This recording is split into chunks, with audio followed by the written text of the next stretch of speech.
Andy era una persona a tiempo completo. Creo que era el mejor apoyo que tuvo el Mago Farrugia como gran entrenador que fue, porque Andy trabajaba desde que amanecía hasta que anochecía. Andy lo conocí en el hipódromo de Juan Franco. Lo conocí en los años 40. O sea, por los 47, 49, ahí con su papá. Ellos allá. Un fiel amigo, tremendo trabajador, buen preparador, buen hijo.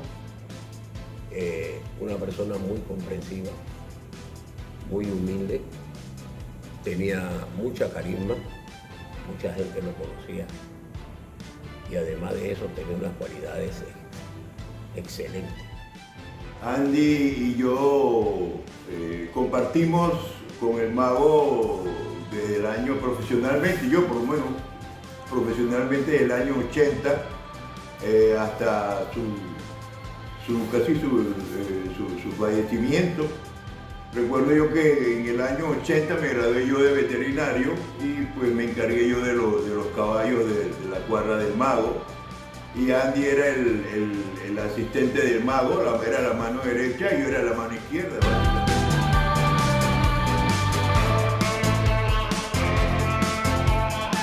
Bueno, la verdad que yo creo que de los 4 o 5 años mi papá nos llevaba al hipódromo, a mi hermano Lurín y yo íbamos al hipódromo de los 4 o 5 años.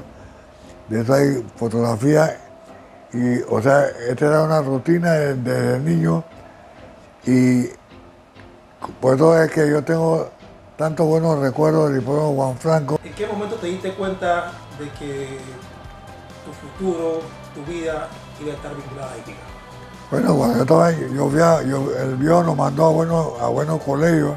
Yo me gradué en el colegio Javier con muy buenas personas, con Arriba, la compañera de salón mío, Nicolás González Revilla, José Antonio Sosa eran compañeros míos, y todos ellos sabían que mi destino era los caballos. Entonces, me conocieron por eso. Entonces yo estaba estudiando arquitectura, después me fui a trabajar con los gringos en la ID, y después que dejé eso, yo sabía que yo tenía que ir para el hipódromo porque tenía que ayudar al viejo. ¿Cuál fue tu primera función dentro del hipódromo? Lo primero que hiciste como un trabajo que no fuera pagado, pero tu primer trabajo con los caballos, ¿cuál fue? Mi primera función en el hipódromo fue cuando era un niño. Yo trabajaba con Palia Alzamora de ayudante, era secre y ahí fue la primera vez que yo me gané $1 y era cuando teníamos el estado donde hoy queda el Irán, allá estaba el tubo en la fe y el viejo me llevaba allá y yo era el secretario de Palia Alzamora y cuidaba bastante caballos, ¿vale? Y nos rebuscábamos. Esta fue mi experiencia como secre. Entonces, después yo conocía el manejo de los caballos más o menos y yo era un niño, prácticamente tenía 7, 8 años. Pale era empleado de mi papá. Y yo era el secretario de Pale. Pale era grupo, se llamaba José Alzamora. Después llegó un excelente preparador de caballos. Era un hombre muy inteligente. Y entonces ahí aprendimos con los caballos. Ahí yo vi muchas cosas. En ese estado, allá estaba Pinillo, estaba Teresa Sánchez, estaba San Jiménez, tenía un caballo que se llamaba Pregonero. O sea, yo estaba ya en el ambiente hípico de ellos. Ahí estaba la Logrado, eran gente joven en ese tiempo, y ahí fue que me metí con los caballos. Después de eso, ¿qué vino? Después de ser secretario, en todo el trabajo uno va como ascendiendo, ¿no? Después de secretario, pues, yo iba a ayudar al viejo. O sea, yo fui ayudante del viejo y yo era el ayudante del viejo del Mago. Entonces el Mago tenía bastante caballos. Después de eso, se apareció un señor que se llama Cuchito Jiménez, que compró unos caballos y me lo iba a preparar la chiquillona, el ataúd eléctrico, Everest. Yo tenía mi cuadra aparte de eso, pero ayudaba al viejo también. O sea, cuando estaba en el Tacuto, yo estaba muchacho así, iba a ver los caballos trabajar, también llegué a galopar caballos. El último caballo que yo galopé fue llamada Lírica, que Lírica fue la mamá de todos. Y dejé, un día iba galopando a Lírica y Lírica se me arrancó.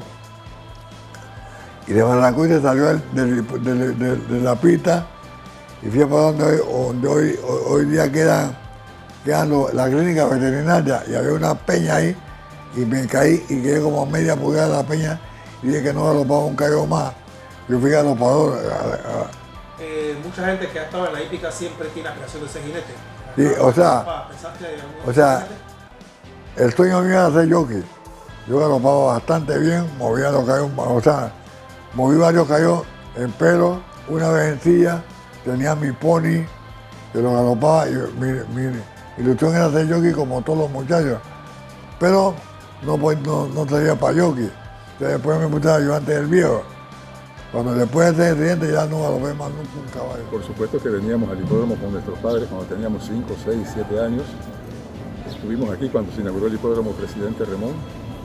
Recuerdo que cuando niños nosotros corríamos por la tribuna general y por la chica. Además, fuimos los que inauguramos las carreras de bola, las carreritas de bola. Pero entonces en aquella época había un señor que se llamaba Mingo Alzamora, que era el papá del periodista Humberto Alzamora, que era el supervisor de las tribunas, pues. Y entonces no quería que nosotros estuviéramos por las tribunas, decía que teníamos que estar con nuestros padres. Y nosotros nos escapábamos y donde íbamos nosotros, íbamos a la tribuna general, se aparecía el señor a corretearnos. Andy estaba conmigo, estaba Felipito Rodríguez, y un día el mago Farrugia se molestó y le dijo a este señor que dejara de molestarnos porque nosotros éramos el futuro de la hípica y efectivamente aquí estamos todavía después de 60, 70 años. Después de esa vaina, hubo un tiempo que yo me fui y cuando regresé al hipódromo, ¿Fuiste para dónde? fui a trabajar con los gringos en el aire. Entonces después yo fui el jefe de los clockers. Tomaba tiempo para jugar, para rebuscarme. Entonces yo pedí el puesto y me dieron jefe de los clockers. Como jefe de clockers yo creía que el departamento de clockers era promoción de apuestas. Entonces en esa vaina yo inventé una cosa que se llamaba el dato de la carta vieja con Rafi Fernández. En Venezuela compartimos un hotel de los militares para el Clásico del Caribe, donde el mago y Andy tenían a Pensilvania, que ganó Patilargo en el año 65. Siempre lo apoyé en todo lo que podía, él también me apoyó en todo cuando yo salí. Tuve la oportunidad, eso fue un lapso, que Barremina lo preparaba mi papá. Barremina lo preparaba mi papá. Mi papá tuvo una diferencia con el chofer Caliaria y que Barremina era el favorito del Caribe. Entonces, te llevaron el caballo por donde pasó día y yo estaba parado en una esquina. Y el cubano, Eugenio López, me vio para la esquina y me dice, ¿tú no vas para allá con el Caribe? Digo, no, porque te llevaron el caballo. Entonces Eugenio López dijo, no, tú vas a hablar del Caribe, tú vas a llevar a Eugenio. Yo llevé a Eugenio al Clásico del Caribe. En el acto de ese tiempo yo era el jefe de los clockers y yo había otro programa de hípica donde Luis Romero dice, y así yo fui a Puerto Rico con Eugenio y gracias a Dios que ganamos por el tratamiento, pero ganamos. El Clásico del Caribe, este año ganó Barremina, Eugenio Montal. Sí, ¿cómo fue el proceso para conseguir tu licencia como entrenador? ¿Cuánto demoró eso? ¿Qué se tiene que hacer para...? O sea, eso no demoró mucho porque en ese tiempo no había sociedades ni nada de estas cosas. Mi papá pidió que me dieran mi licencia, me dio mi licencia. Firmaron 2 o 3 preparadores. Yo creo que Daniel Cinilio, mi papá, no me acuerdo el otro. ¿Pero tú querías ser preparador de caballos? Yo quería ser preparador de caballos. Entonces me dio mi licencia. Además, en ese tiempo fue que vino Payito. Payito era como si fuera mi hermano. Así que yo no tuve dificultad para conseguir mi licencia de papá. ¿Estás en algún momento a ser igual o mejor que tu papá? Que fue un hombre histórico, ¿no? O sea, Mi papá era un caso muy especial. Era un fraserio. Pero yo todo el tiempo aspiré a ser mejor que mi papá. Uno tiene que tratar de ser tan bueno como el campeón. Pero es que era muy bueno. ¿Qué dificultades has enfrentado como boxeador? ¿Cuáles crees que han sido los principales obstáculos que has tenido que vencer para estar donde estás? O sea, dificultades hay en todas las etapas de la vida, en todas clases de cosas. Ha habido dificultades, ha habido gente que mete cuentos, pero, o sea, todos los obstáculos se vencen. Y yo como que estoy un poco más tranquilo, me he tratado de sobrellevar con la gente y no he tenido dificultades así en especiales. Pero yo siempre peleaba con él en los últimos años y le decía que no se hiciera la huevado, porque él creía que llevándose bien con todo el mundo en los últimos años, San Pedro le iba a dar seguro la entrada al cielo y decía, está equivocado, San Pedro hace su chequeo. Tú que te has ganado prácticamente toda la hípica panameña y también fuera de Panamá, ¿cuál consideras que ha sido el momento más importante de tu carrera como la tuya? O sea, yo a veces me emociono un poco porque una vez vinieron una gente de Colombia, que eran amigos de Tony, y ellos me pidieron que yo fuera a representar a Colombia como preparador, porque se llama Blacamán. Nosotros montábamos la yegua Nube Azul de Alberto Parra Rodríguez. Yo era el agente de Odilo Londoño, donde yo era entre los 3 mejores jinetes aquí al Ciudad de Cortés, José Luis Flores, estaba Odilo Londoño. Y Odilo Londoño montaba para la cuadra de Alberto Parra Rodríguez. Y me acuerdo que le fui a pedir la monta a Drupi y me dijo que no, que esa yegua era muy chiquita, estaba clasificada para el Clásico del Caribe. Entonces, yo digo, nos quedamos sin montadín y de repente llegó Andy y me dice, ven acá, nosotros tenemos un caballo que se llama Blacamán, es de unos colombianos, vete allá de parte mía y dile, y yo fui. Y el colombiano hizo un buen trato conmigo. Me pagó estadía adelantado, era el 10%, me dio el 13%, quería que Odín se fuera una semana antes, se fue. Y luego, pues, Odín Londoño, cuando fuimos, estaba el señor Barceló, era el gobernador de Puerto Rico. Fuimos a la fortaleza, sortearon, nos tocó el hueco 14. Y Odín me hizo, bueno, digo, bueno, la pista va a estar mojada mañana. Han anunciado por los medios televisivos y radial de que va a llover. Efectivamente llovió, digo, ponte 5 blinques. Y le dije yo, bueno, desde que partimos hay que hacer la maniobra, esto es un caballo lento, pero ahí no ayudó Andy. Y montamos el caballo, fue cuando la yegua Bersen Dancer puso el récord de 1.50 para la milla en octavo. Y nosotros llegamos segundo y yo parecía increíble. Y Andy también remando y llegamos segundo. Y nos salió muy bien la historia. Y para mí fue una honra que de otro país vienen a buscarme para entrenar un caballo. Y yo fui con Blacamán en el Caribe y llegué segundo en el Caribe. Me ganó Berse Dancer. Berse Dancer, y ese para mí es una honra muy especial.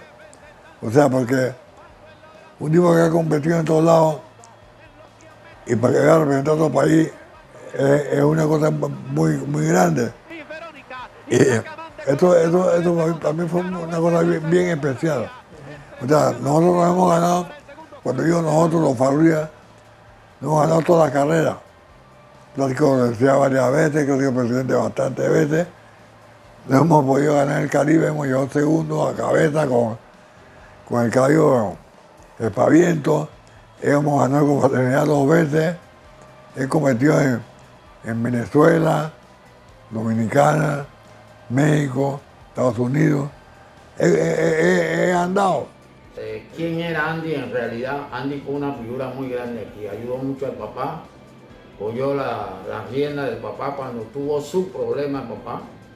Y tú sabes la cantidad de carreras, los clásicos que se ganó Andy, etcétera, etcétera, etcétera. Andy era muy querido. ¿Qué le han enseñado los caballos a Andrés Farrugia?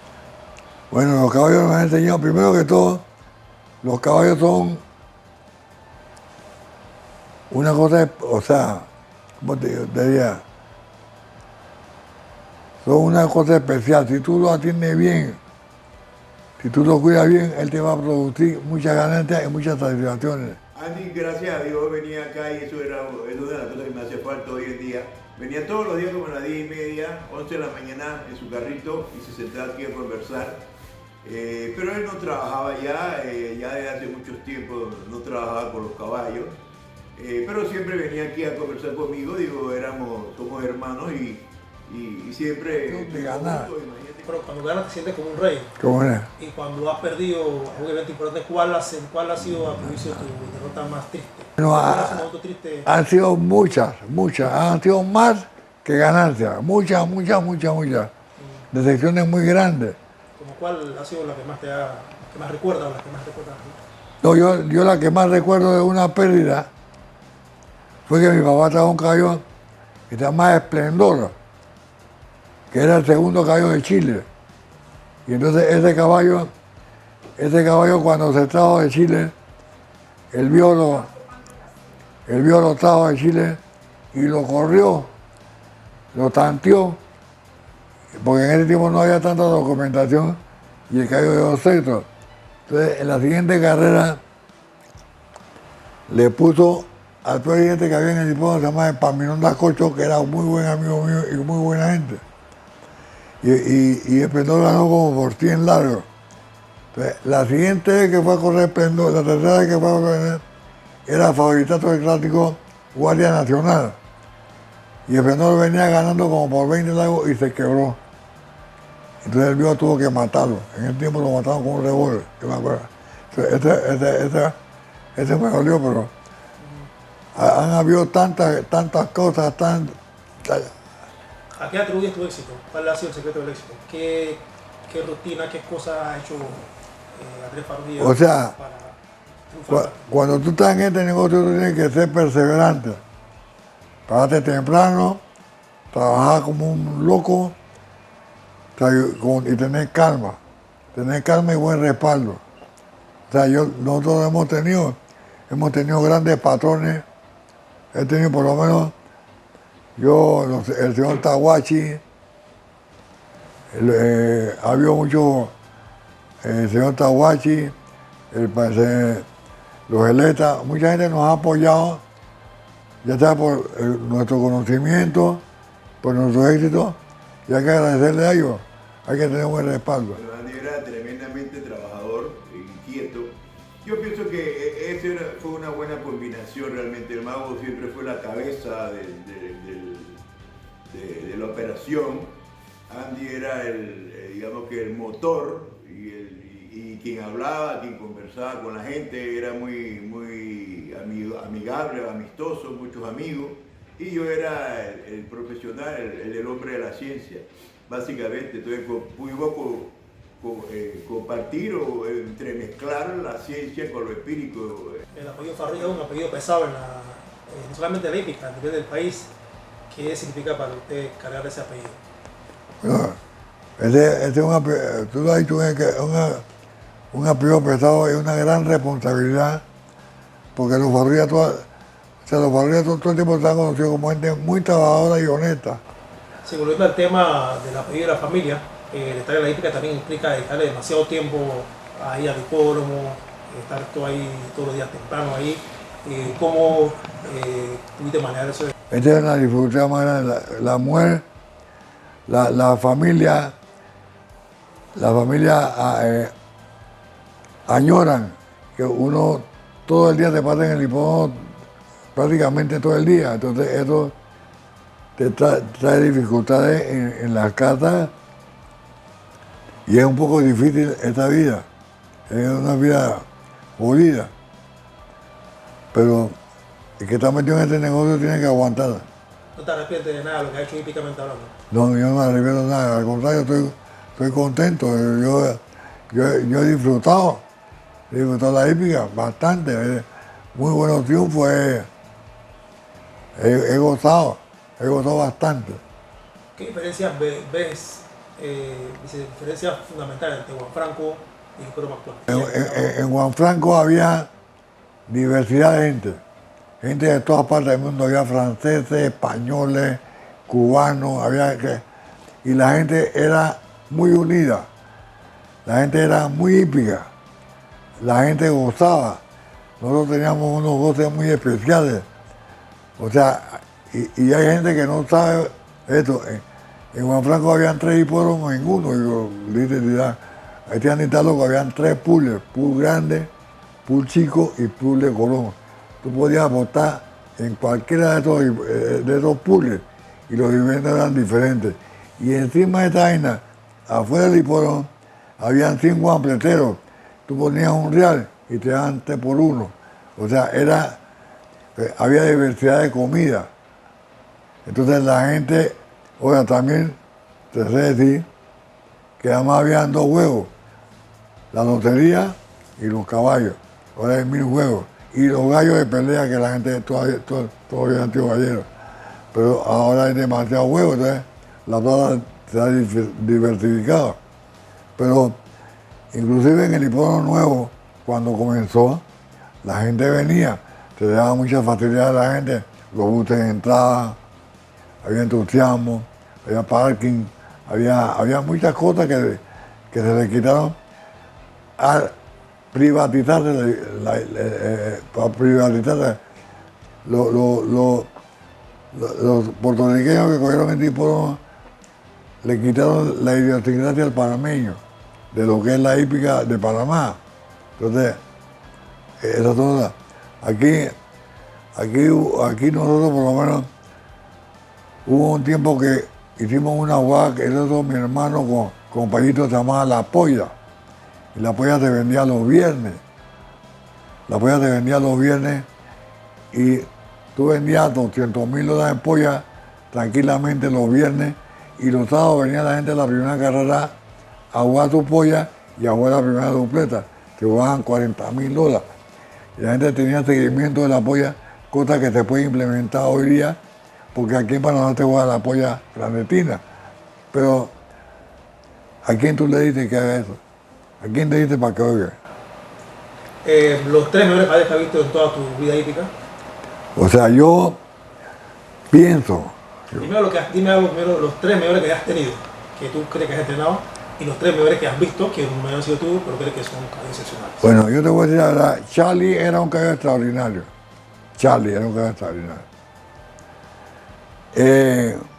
Benedicto, tengo mi concepto, era un super caballo. Benedicto le ganó 3 veces Chitado, lo noqueó, y Chitado ganó el clásico grande en los Estados Unidos, tenía el récord de pista, era extraordinario. Ese es otro caballo, y el tercer caballo, no te puedo decir el tercer caballo. Pero esos son de los que ha tenido usted, pero lo que tú has visto en toda tu vida hípica. Que yo he visto en mi vida. 3 caballos que tú crees que han sido realmente fenómenos. Sea o no panameños, que tú crees que han sido caballos. Yo creo que por lo menos yo vi a Secretaria, que era el mejor caballo, el caballazo. Yo vi a Fiatelú, un caballazo. Pero aparentemente ahora como que la crianza tiene más fuerza que la competencia, ¿no? Por lo menos fuera del país, pues. La gente, los caballos corren 5 o 6 veces y van a la crianza porque... Sí, porque... Y el último caballo Flatline es un fenómeno. Lo que pasa es que ahora todos los premios son mucho más altos, los costos de los caballos son mucho más altos, un salto de un caballo vale un platal, entonces la gente no quiere coger riesgo. Si tú tienes Flatline, que es el mejor caballo del mundo, y tú el salto de este caballo tú lo puedes vender en 200,000, 300,000 dólares, tú coges ese caballo. Ahora agarran los caballos, antes agarraban los caballos en los Estados Unidos y montaban ahí, pero agarran el caballo de Estados Unidos, monta la yegua, las preñas, lo llevan para Chile, el caballo está trabajando 2 veces, están ganando más plata por eso. Pero pues esa es la técnica de los caballos. Ahora, en Japón, en Arabia, en Nueva Zelanda, en todos los lugares, hay un boom de caballos, o sea, hay mucha más afición de caballos y la gente goza sus caballos, que es una locura. Yo le cuento a la gente que cuando estaba preparando caballos en Maryland, la gente en Maryland sabe los caballos en Maryland. Yo no me preocupa lo que corren en Santa Anita, ellos saben de otro país. Entonces cada uno vota su caballo en cada lado. Un caballo que gana las 200.000 guineas, las 2.000 guineas, con el Tori como acaba de pasar, es como si ganara el Kentucky Derby. Entonces eso es lo que pasa. Eso es lo que pasa. Si tuviera que darle alguna recomendación a la gente que está comenzando ahora a preparar caballos, a los que están comprando caballos, ¿qué consejo le darías? Mira, actualmente, cantidad de estos muchachos que están comenzando, estos Ramos y Panesto, toda esta camada, ellos tienen algo de los Farrugia porque ellos han ido aprendiendo con nosotros y son buenos, son constantes. Aquí hay que ser constantes, trabajadores y no hacer lo que hicieron un poco yo, gastarse la plata. Hay que ser constantes en el trabajo. Pero estos muchachos Perea, todos estos pelados son buenos, Fito Caña, son buenos entrenadores. Y cada día van a ser mejores porque con la tecnología moderna que hay, pueden con un celular y leer y aprender, y con el apoyo de los veterinarios pueden ser buenos. Así que yo digo que sean constantes y serios. ¿Un mensaje final para toda la afición hípica? Para la afición hípica, que sigan siendo hípicos, que vengan al hipódromo, que nos apoyen, que nosotros los panameños estamos demostrando que somos buenos. En todas partes del mundo hay un panameño poniendo bandera. Ya se estamos yendo gente para Japón, han ido para el Oriente, han ido para todos lados. Los panameños están rankeados. Nosotros somos buenos. Nosotros buenos profesionales. Esto es lo que el consejo que yo le doy. Me apoyó en todo. Cuando yo salí de gerente del hipódromo, Andy fue el primero que me mandó una carta, era el presidente de los entrenadores. Me mandó una carta no como presidente de los entrenadores, como amigo, para que volviera a entrenar caballos.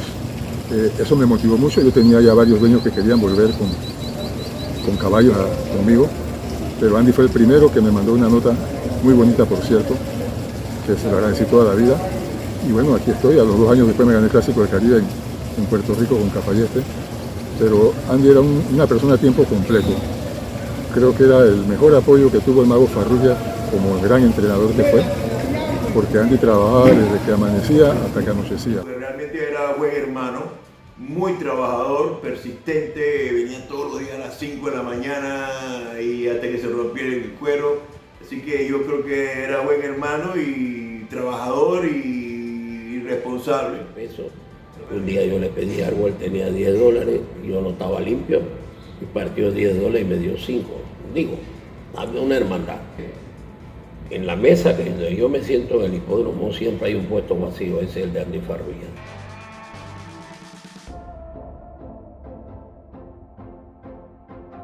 Mi abuelo era una excelente persona, que como muchos sabrán le dedicó parte de su vida al deporte de la hípica.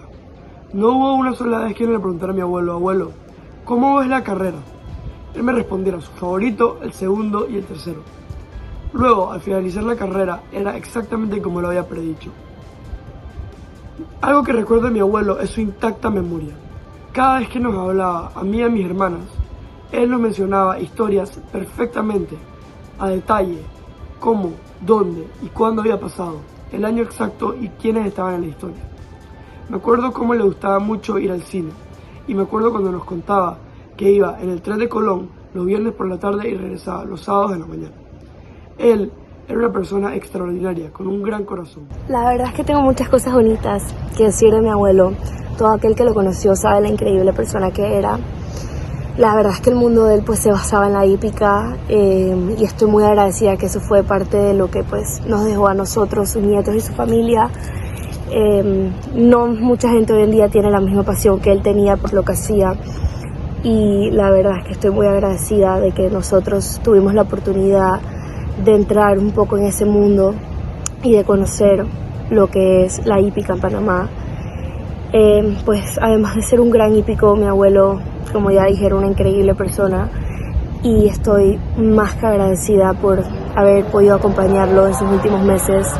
Fueron demasiadas las cosas que aprendí de él, pero pues una de las cosas que más me queda y me impresionó era la increíble memoria que tenía mi abuelo. Me recuerdo irlo a visitar o irlo a ver y que siempre tuviera una nueva película para ver o una nueva recomendación de una película para ver. Siempre me decía: Chola, ¿viste tal película? Te recomiendo esta, se trata sobre tal, y me empezaba a contar. Y recuerdo siempre estar impresionada porque yo decía: ¿en qué tiempo él vio esta película?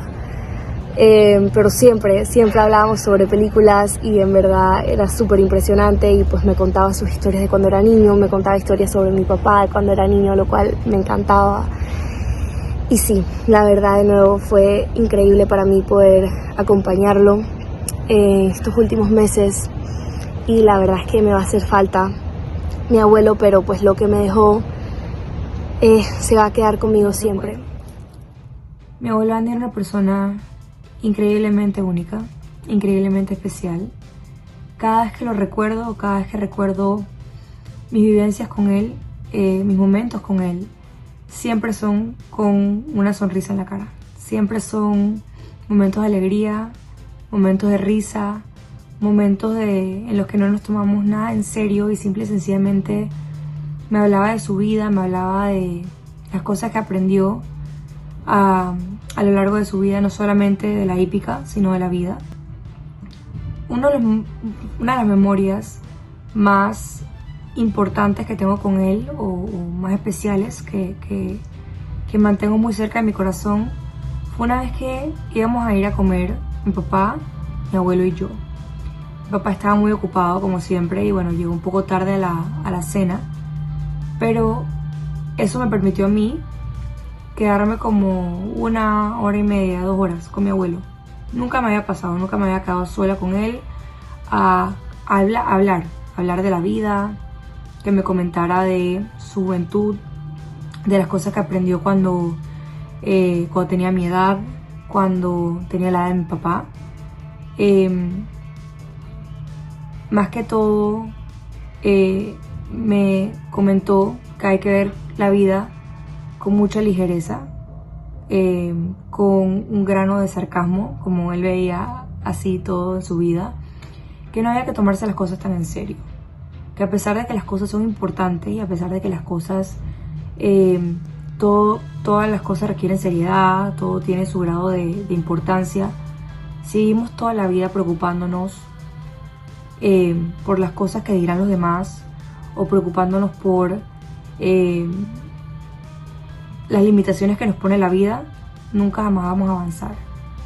Me comentó también de cómo era su juventud, de lo mucho que disfrutaba la vida, lo mucho que le gustaba vivir, lo mucho que le gustaban las películas, obviamente casi todo sobreentendido, lo mucho que le gustaba la hípica, y pues básicamente a vivir la vida con una perspectiva de felicidad, de alivio.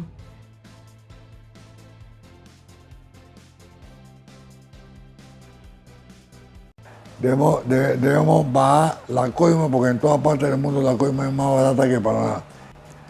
Nosotros tenemos que vender nuestro simulcasting para otras partes del mundo. Yo creo que nosotros tenemos un vecino que se llama Colombia, que tiene 40 millones de habitantes, que no tiene hípico.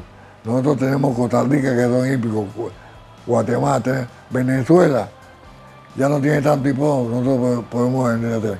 Y si nosotros podemos vender allá de Panamá, una de los mejores dirigentes del mundo, con buenos profesionales, nosotros la hípica nosotros podemos levantar.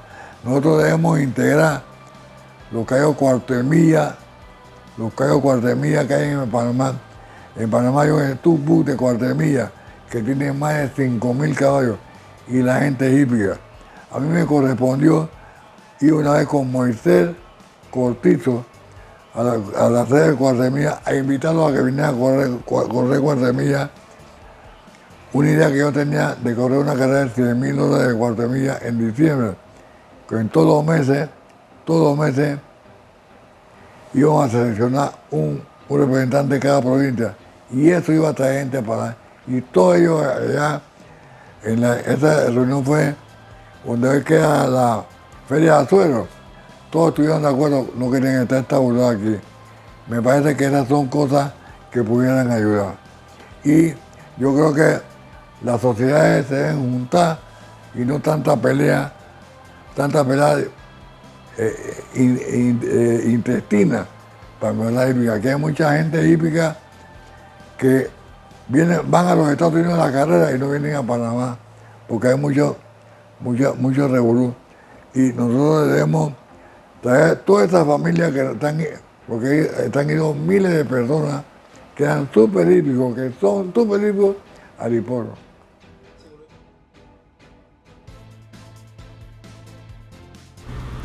Andrés Aurelio Farrugia Carles, Andy, Panamá, 1945-2023.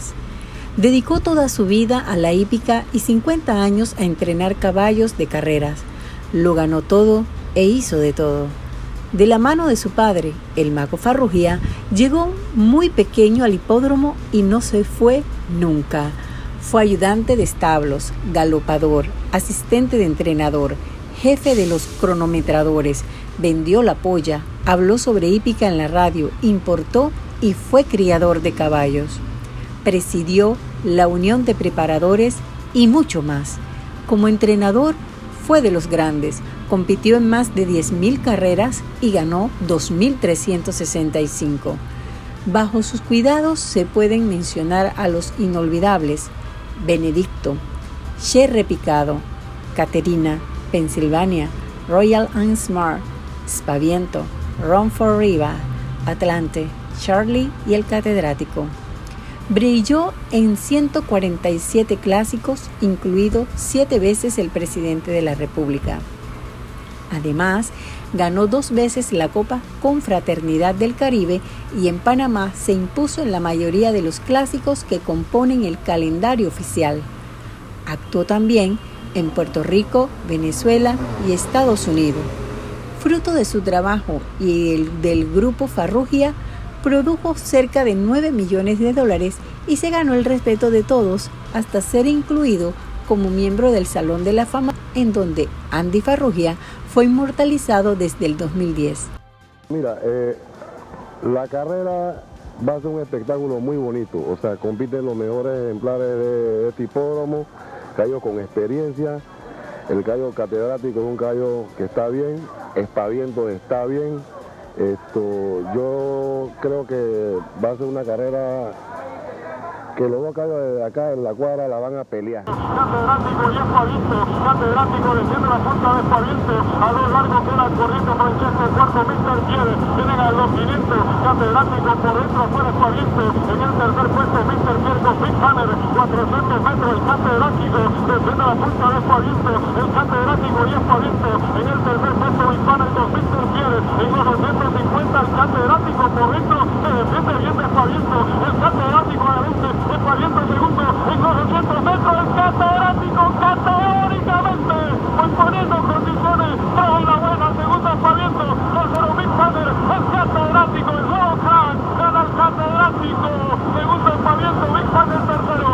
Gracias, Andy, por todo lo que nos diste y nos enseñaste.